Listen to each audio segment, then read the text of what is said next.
Hola niños, bienvenidos a su clase bíblica de los jueves.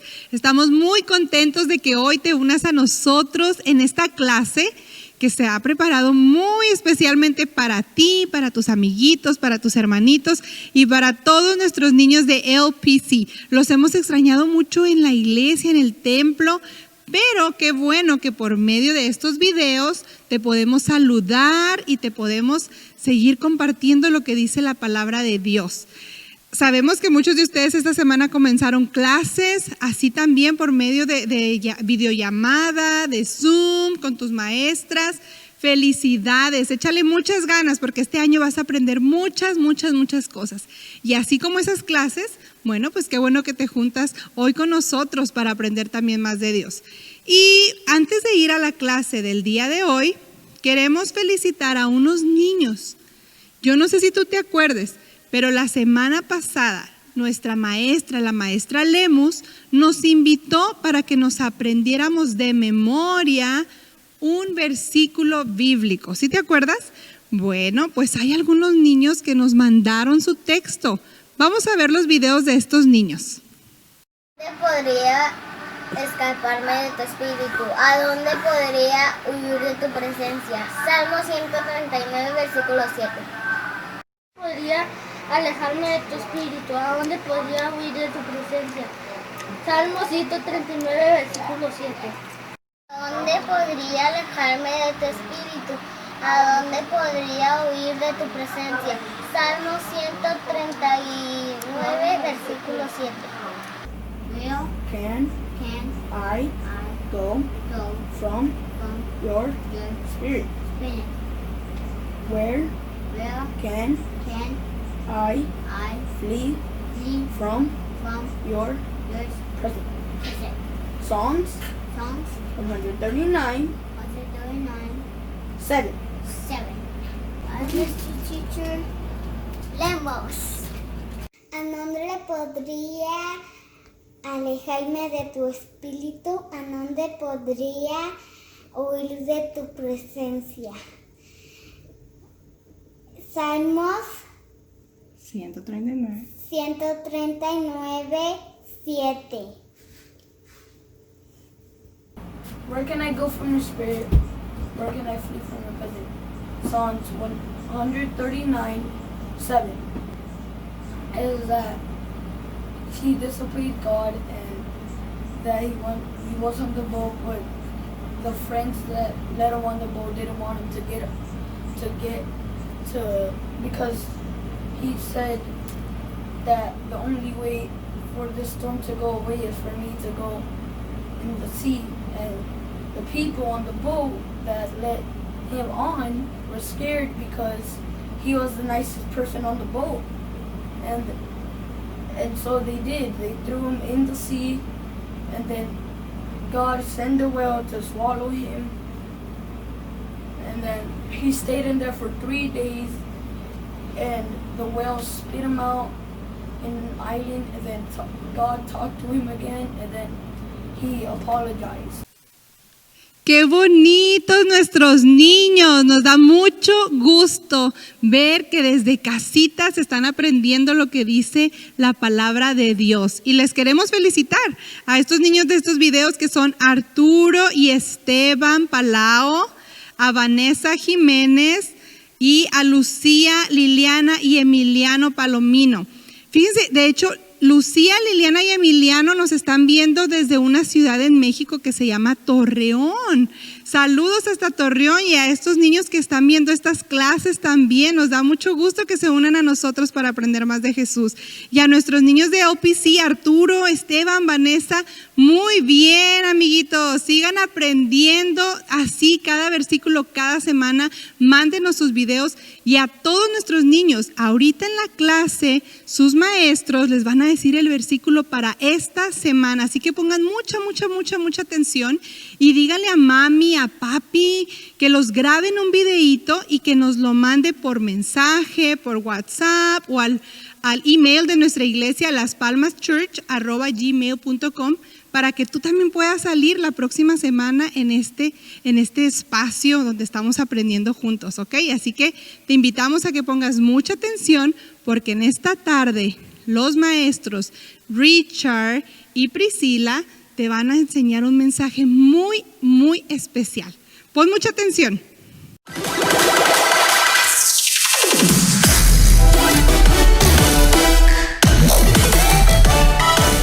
Hey kids, what's going on? It's Richard and that's Priscila.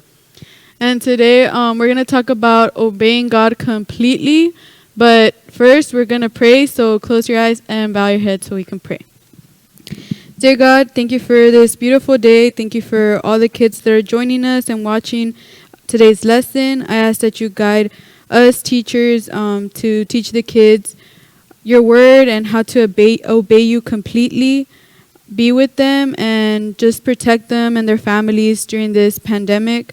Again, I thank you for each and every one of them. In Jesus' beautiful name I pray, amen. Thank you, Priscilla, for the prayer. And we're going to go ahead and check out this week's Bible verse or memory verse. It's going to be found in James chapter 1, verse 22. And it goes like this. Do not merely listen to the word and so deceive yourselves. Do what it says. So remember, kids, to be recording yourselves. Tell your parents to record you and to send the video to the LPC Facebook page so that you can get a little prize. Niños, acuérdense que se graben con el versículo de memoria. Díganles a sus papás que los graben y que los manden para que agarren un regalito. Okay, so the story, how I mentioned, is about obeying God completely, and we're going to be talking about a man named Saul. So back in the day, in the days of Samuel, the people of Israel, they always looked at God for protection, for strength, for all those things, right? They always prayed to him and trusted him that he would protect them. But they still kind of wanted a king because all the nations around them, they had kings, they had armies, they had all that stuff. So Israel also wanted a king. So God sent someone named Samuel to go choose a king for them. And Samuel went and he chose somebody named Saul. But Saul, he kind of had some problems. He always kind of thought everything for himself. He always thought the best things he could do for himself, for other people, which is not a bad thing. You know, you always have to think about what's good for other people and for you. But if it's going against God, that's not very good. And that's a problem he had. Because God would tell him to do stuff, but he'd be like, no, I think this is better. But we shouldn't be thinking like that. We should be obeying God and listening to what he tells us. So what God told Saul to do, he told him to go to this town and kill all the people, to destroy everything, to destroy all the cows, all the sheep, all the livestock, all the people, because they weren't obedient. They never obeyed God. They were bad. They were bad people. So now we're going to see what Saul did when he went to this town. Samuel said, even if you think you are insignificant, aren't you the leader of Israel tribes? The Lord anointed you king over Israel.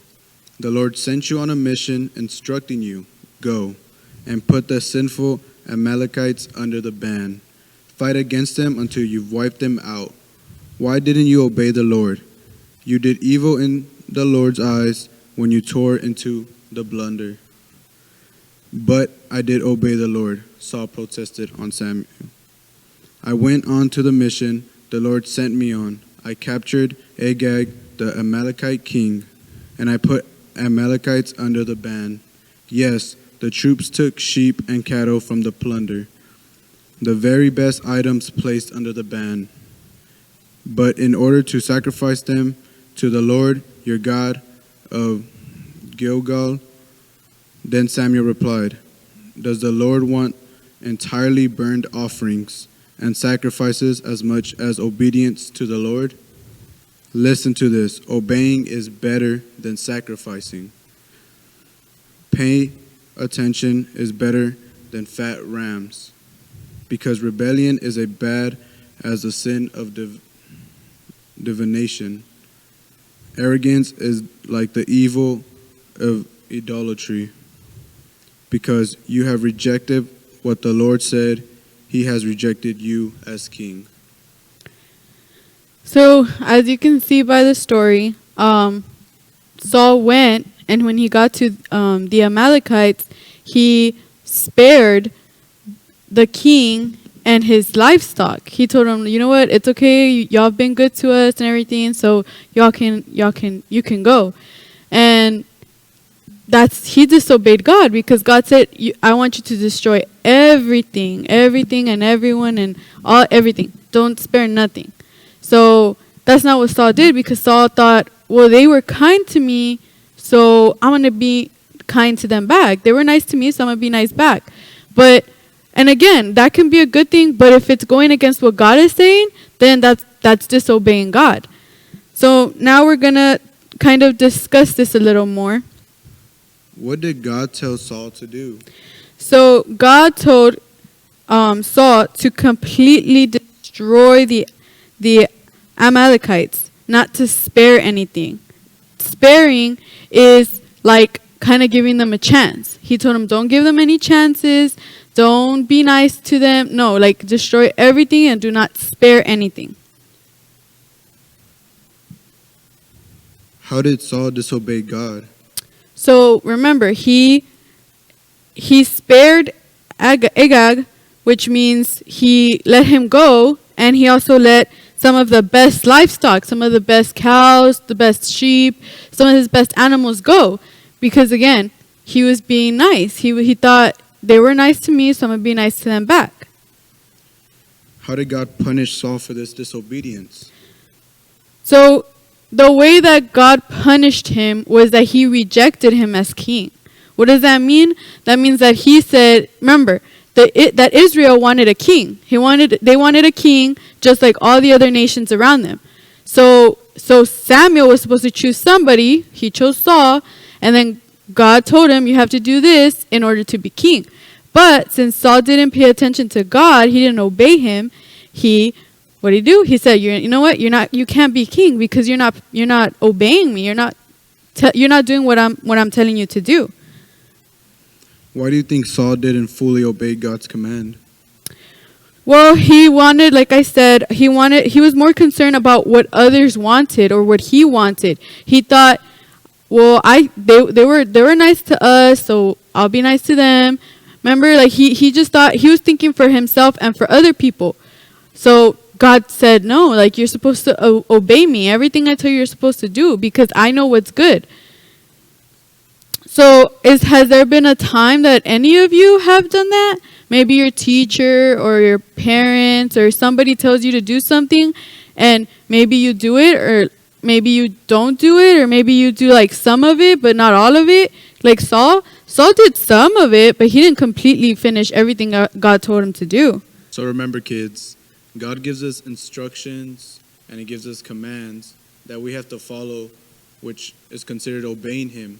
And when we do that, we're his children. So when we do that, it makes him happy. And when we don't do that, it's called disobeying him, which doesn't please him at all. Yeah, so like he said, when we're doing these instructions, these rules, these commands, we're obeying his commands. And doing that, like Richard said, pleases him, which can help us live a good and a clean life full of blessings and joy and many things that God can give us. But sometimes our weaknesses get to us. Sometimes we kind of think, maybe I have a better idea, or maybe your friends tell you, no, maybe this is better. Many different excuses that we may have of thinking this idea is better than what God is telling me. But remember, we can't make the same mistake that King Saul made. We have to listen to God. We have to obey him so that he will reward us. If not, he can punish us just like he punished King Saul. And we don't want that. None of us want that.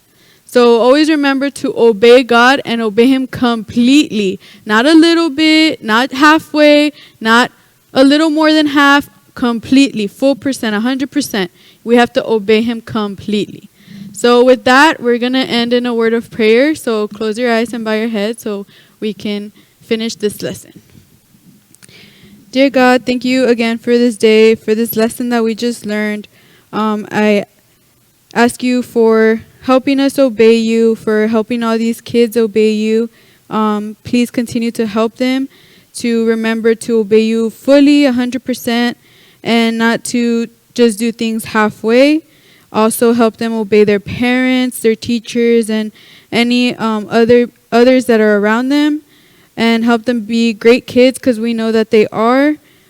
Please be with them in everything that they do. Be with them the rest of this week. Allow them to memorize the verse, and just protect them, Father. Thank you again for all that you do. In your beautiful name, I pray. Amen.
¡Wow! ¡Qué bonita clase de esta tarde! Muchas gracias a nuestros maestros por compartirnos la palabra de Dios, por enseñarnos esta clase tan importante para nosotros, niños, que seamos unas personas obedientes, tanto los niños, los jóvenes, los que ya estamos más grandes.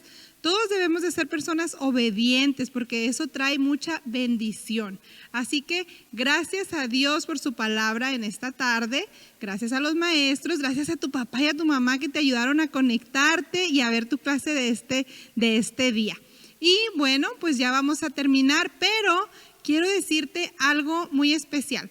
El próximo domingo a las 11 de la mañana, durante el servicio, ya ves que cada domingo nos reunimos, ahí por la televisión tú estás viendo el servicio, el pastor va a hacer una oración especial por todos los que están comenzando el año escolar. Así que si tú ya empezaste tus clases o apenas vas a comenzar la próxima semana, no te pierdas el servicio este próximo domingo, porque habrá una oración especial para pedirle a Dios que te cuide, que te ayude y que este sea un gran año para todos nosotros ahí en nuestras clases, en la escuela, ¿ok? Así que no te lo pierdas. Y además, a las 4 de la tarde, este domingo a las 4 de la tarde, queremos invitarte a que vengas a la iglesia en tu carro. No te tienes que bajar, solamente pídele a tus papás que te traigan a las 4 porque queremos darte un regalito por tu regreso a clases. El domingo a las 4 solamente es que pases en tu carro, queremos saludarte, ver que ya han crecido mucho, sabemos que este tiempo que no nos hemos visto han crecido mucho y queremos verte y queremos entregarte este pequeño regalito con mucho cariño de parte de la iglesia por tu regreso a clases. Te esperamos el domingo a las 4. Y muy bien, eso ha sido todo por esta tarde. Queremos seguir enviándoles saludos. Gracias a todos los que se están conectando, que se conectaron para ver la clase de esta tarde. Recuerda que puedes seguir viendo las clases en nuestro canal de YouTube, Las Palmas Church. Saludos hasta la ciudad donde nos vean y especialmente a nuestros niños de aquí de LPC. Que Dios los bendiga. Los vemos muy pronto y los esperamos el próximo jueves a las 7 para seguir aprendiendo más historias. Que Dios los bendiga.